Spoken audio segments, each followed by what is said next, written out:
Starting this show, perhaps I need to borrow from a Desiderata when he says, if you compare yourself with others, you may become vain or bitter, because there shall always be better or greater person or even lesser person than yourself.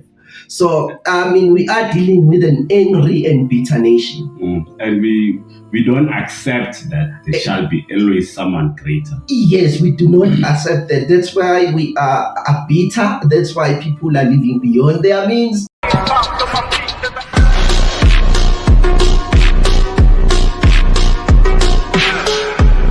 Controversy is here to stay, man. What do you think? I love controversy. Can't live without the truth, eh?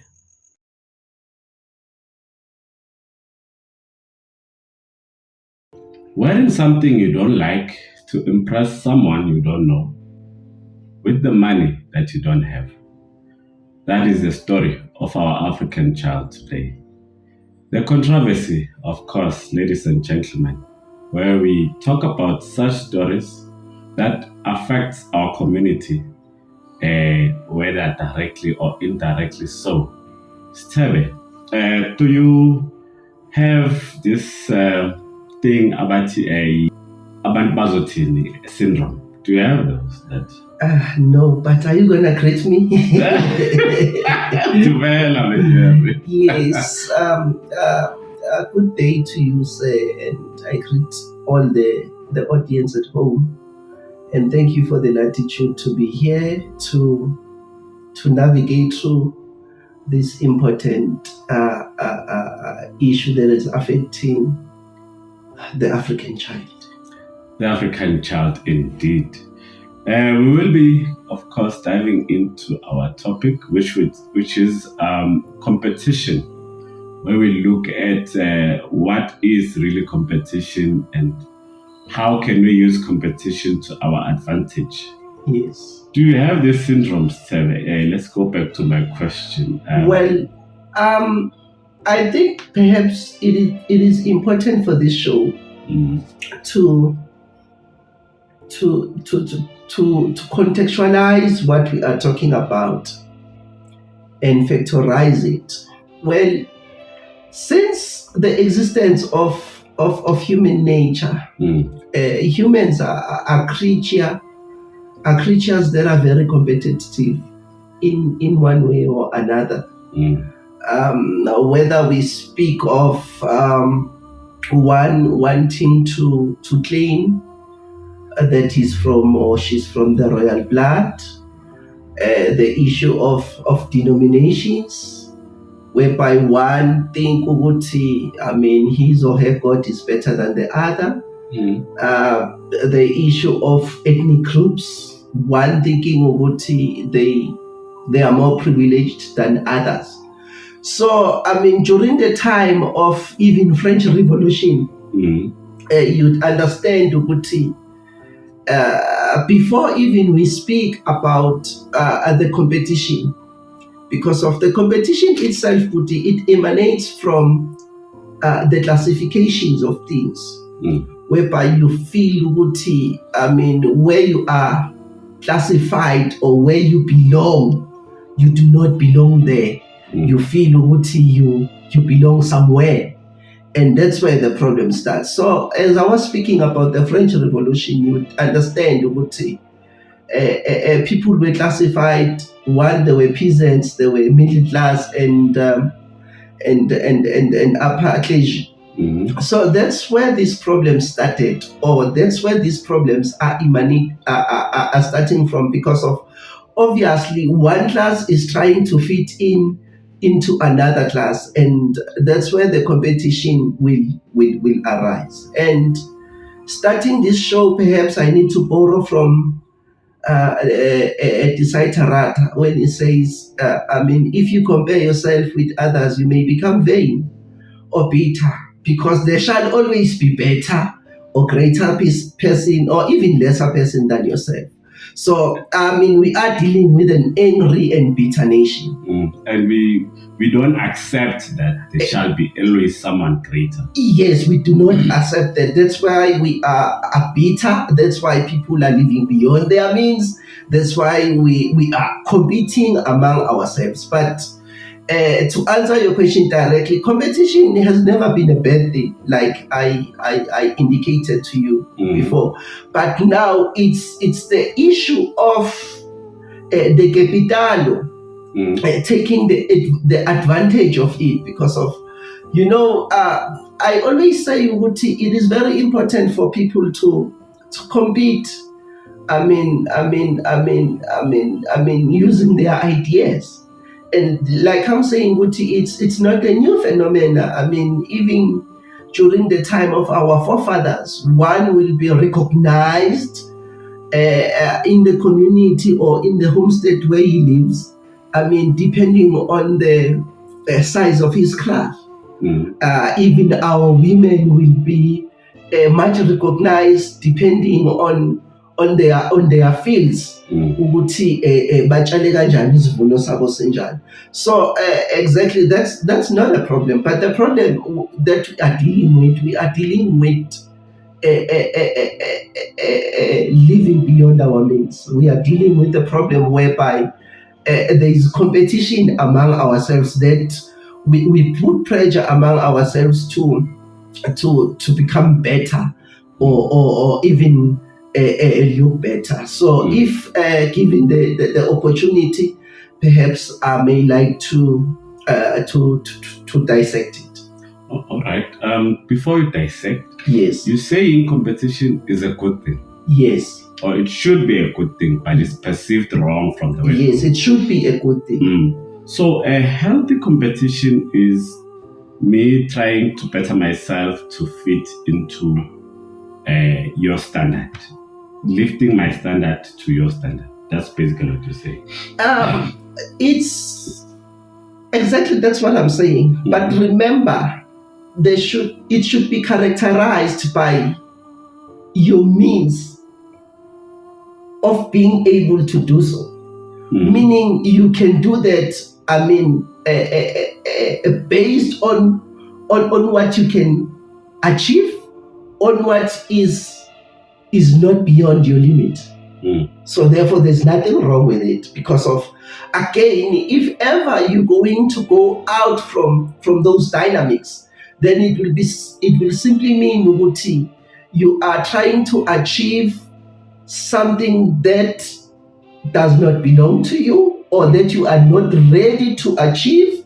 Therefore, there would be any negative means that you would, or let me say, impulsive road or impulsive thinking that you're going to take in order to achieve, I mean, what we are talking about. So that itself, it is myopic and I mean, a disaster.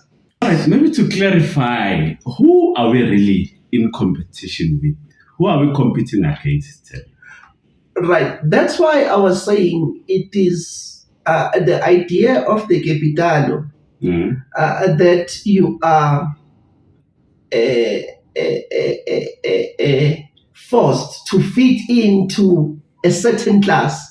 So that would mean we are competing against each other, trying to fit into the class of bourgeoisies and all that. And it shouldn't be, right? It shouldn't be. So I say we should compete against ourselves. I agree. If you're going to align yourself into the thinking, I think it is productive, and surely it can take you, I mean, far, because of that itself. It would mean you are doing things, I mean, in your own pace. You know. So I always say that there are a lot of factors that we can even reason into. But for the conversation today, I just want to deal with three, because of the interest of time. One is the issue of self-image. Not being happy by who you are, by the way you look, and therefore you would want to compete with others.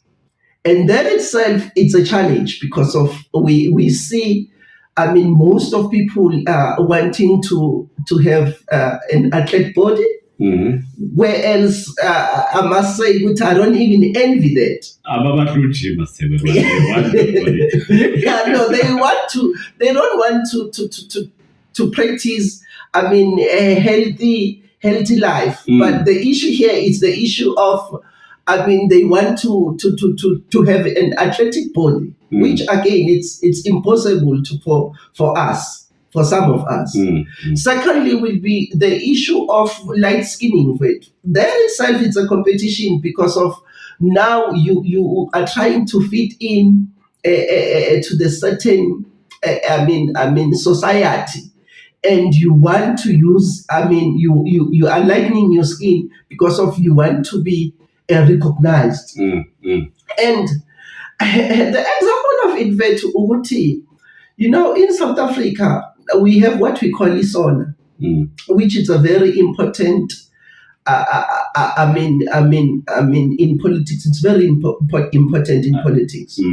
But you'd find ukuthi the paparazzi will focus more on how our ministers dress, on how our ministers look. Even those clowns, they will sell that idea. Yoguti, they dress like they think. Or they think like they dress. So you would say now the commercialization of that event itself, Uguti, now it perpetuates Uguti. You need to wear a certain design, you need to walk a certain style, you need to be dressed by a certain individual for you to say, now I belong to the class of bourgeoisie. Can I tell you, I've been into events like your Devon July, where you find Uguti, the event itself, it's about, horse racing, but it shifts, the paparazzi will shift the focus into who, on how people are dressing. So that itself, it's a big challenge to us because of, obviously, by you trying now to impress people by the way you look, it simply means what now you're going to do, certain means, whether those means are, you achieve or you arrive to those means, in a legitimate way or in illegal way, but you are now forced, you are now pushed, to live beyond your means in order to fit into this competition. That's one part. And the second part is the issue that most of us are indirectly or directly suffering from, the issue of status quo. And that's a serious issue. Uguti, most of our people, they want to be seen as these individuals who have made it in life, as these individuals who are thinkers, depending on the material position that it's at their disposal. That would mean cars, a house, everything that is materialistic, which, they will associate themselves with that, to know I'm staying in an affluent, poshy suburb, then that will simply translate to what I'm a better thinker, I'm even white, thank you very much, I'm white, unique, you see, I belong to a certain class. And Vethu, the capitalo, because of, capitalism, Vethu, it's very broad. And what they would do, or what they did, they have relaxed, the conditions and the criteria for most of our African people to even qualify on these things. So simply mean, Uguti, they will allow the majority of people to even fit into this problematic issue of trying Uguti, now you are a person that belongs to a certain class. So they have relaxed the bands, have relaxed their criteria in order to make sure Uguti most people fit in. Yet, even people qualified on staying on these houses, on driving these German cars and all that. But the problem with it, Uguti, it will enslave you for the rest of your life because of you do not qualify. It's just that they are relaxing, certain criteria for you to, to be captured. So it is basically adding again on the crime that is happening. People do everything and anything. Thank you very much. To fit in this level. Thank you very much. All the social ills that we find, Uguti, are people, they decide to take shortcuts. It's because of, this idea that if ever you are belonging to a certain class, you are now being categorized as a thinker, as the movers and shakers, That's why you'd even see now, the phrases like, keep up with the Jones, simply meaning, Uguti, what is happening to your neighbor, you must try by all means, Uguti, to fit in. You see, that's so that's the problem itself. Yes. Having to fit in where you don't even want to fit in because of social norms, of course. True. Yes. All right. Going back to this syndrome, Bazotini syndrome. You're saying you managed to maneuver yourself out of it. How did you do it, and how would you advise our people? It's a difficult thing. I must say it's a difficult thing, but it starts with understanding your strength.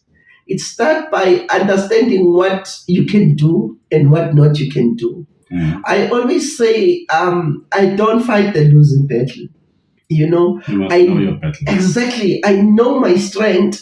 And again, Vetu, I have been emancipated from the issue of slavery, from the issue of promoting capitalism. Because everything that we are speaking about, come to think of it, the clothing labels and the clothing market, it's owned by who? Why?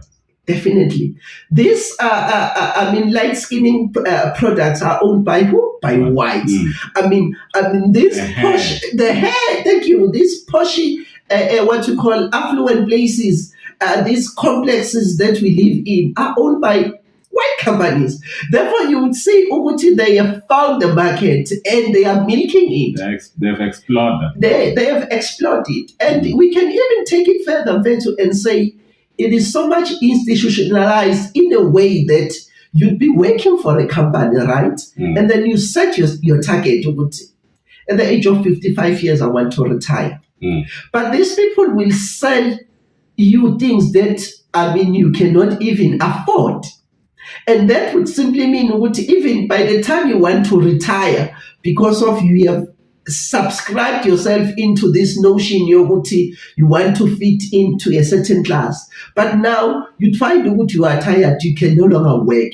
But you are still forced to go to work because of literally we do not own anything. And nowadays, most people, they don't own anything. Most of these things are owned by banks, are owned by private companies, from the clothes that people wear, the car we drive, where we stay. It's all a big monopoly that is owned by the capital.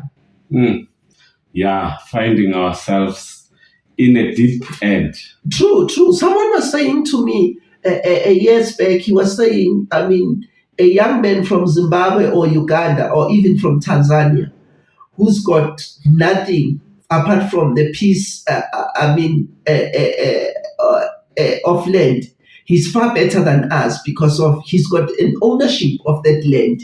He owns that. Rather than us who are living in these poshy places that are owned by banks, driving these big cars that are owned by banks. So it is all because of this competition that we are competing among ourselves, and we are thinking, Uguti, by me being a better thinker, it must be portrayed by the clothes that I wear, by the car that I drive, and the society that I live in.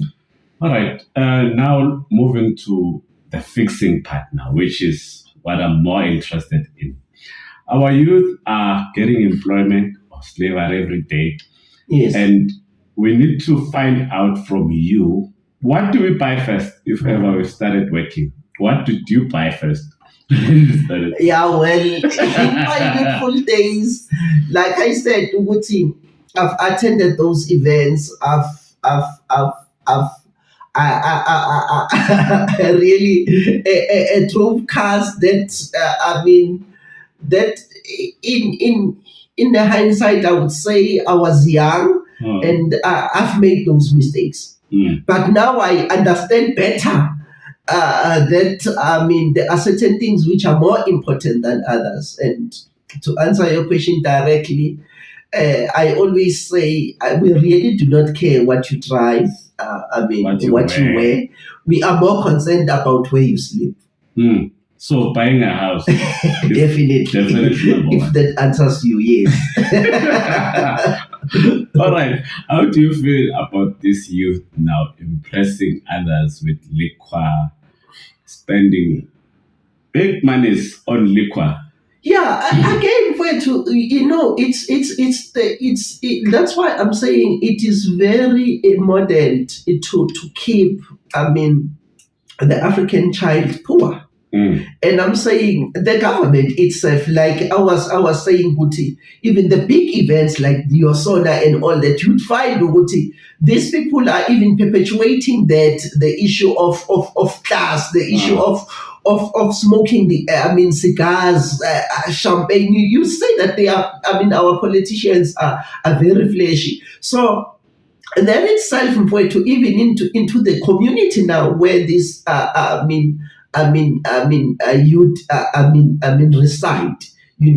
They will always see these flashy cars. They will always see someone who's wearing these Italian designs and all that, and they will always want to be associated with them and say, one day I want to be like Uzbanban. So it has to start with the older generation in understanding and in teaching and even in practicing Uguti. Material things really do not define who you are.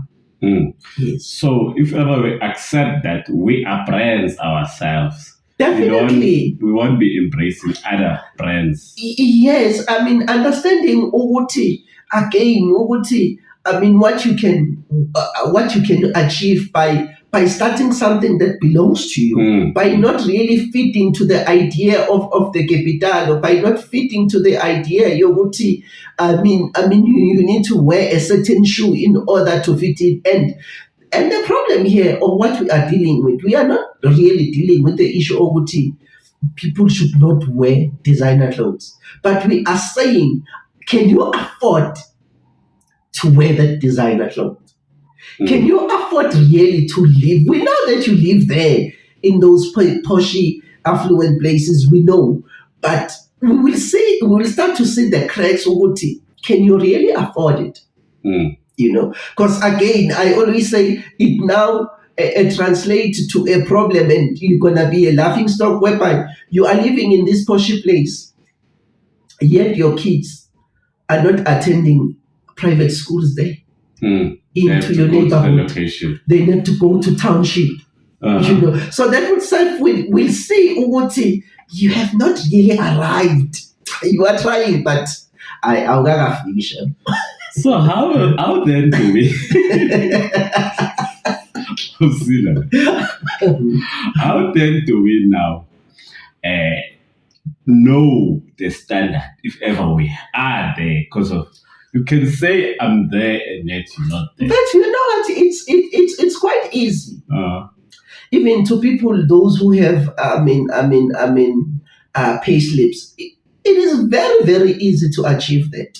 Is to say you check ukuthi zonke izinto ozenzayo, your livelihood and everything, ayindluli to the 70% of your salary. Very easy. So there must be 25% going into saving. Exactly. Well, I'm not an accountant, but I'm thinking it's a departure point. Yes. Okay, you've heard it from the show that we need to do an introspection into our income and see where is our standard really, and try and align ourselves with our standard. True, because of, like I'm saying, Obuti, the system itself, it's very institutionalized. I've checked, and I was even speaking to you of 2 weeks back, and I was saying, I noticed, Obuti, these food outlets, these big food outlets, they've also said, no, you can come and take groceries for free. You pay later. There are certain people who do not want to eat, any production or any food that has been produced by Imposi Agri, but they would prefer to buy, something from Woolies. The very same thing. Same food. There would certain people who would say, no, minangi boxer. And then I eat Woolies or whatever. And the bread is the same. Not actually the bread, but the food is the same. It's just the labeling and all that. So, and even these big outlets, food outlets, but they have relaxed their criteria to say, no, come and take food. On credit, we do not have a problem. You will pay later. So that would even mean you are into more debts now because of you don't want your friends, your family, or whoever to see you. Going into a local town shop or supporting even the local brand, but instead you'd prefer to go to these big brands in a form of making a proof of what you have arrived. All right. I see it is because of lack of confidence that makes people to find themselves wanting to fit in everywhere now. I agree. How do you manage to gain confidence enough? Well, I don't think it will be. Because with me, I just laugh at everything, I just laugh at everything. But again, Fetu, like I said, the departure point would be the competition of ideas. Setting your targets, knowing what is important, knowing how can you achieve certain goals that you set. One, obviously, you need to be very much equipped with knowledge, with education. You get my point? And that itself, to me, it's very paramount. And I think it's one of the tools that our audience can really use to say, no, I'm equipping myself. Start your own businesses, and go to gym. Go to gym and yeah, not to be an athlete though. Yes. Just have confidence with your body. And we need to promote the spirit of Africanism. We spoke about it. In our previous shows, we are really looking for African designers. To come and create these simple garments, affordable garments. Yet which are going to bring pride, which are going to bring that dignity to our people instead of really relying more on French wear and Italian wear. Yes. All right. Thank you very much, Mr. Stewie. I think that's where we're going to leave it for today. It's been a nice, fantastic show. Last words to the public, to the wise thinkers out there. Yeah, I would just say, Uguti, people strive for ideas and heroism, it's everywhere. But I may say to our people, just wait for the right time, model yourself, stay with people who are going to influence you, in a positive way, work your way through. Start from the scratch, start from the bottom.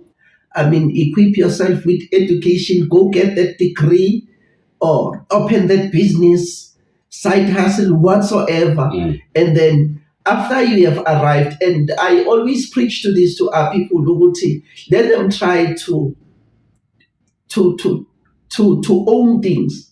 Let them try by all means to buy things cash, to lay buys and whatever, and not fall to the hand of imperialism and capital.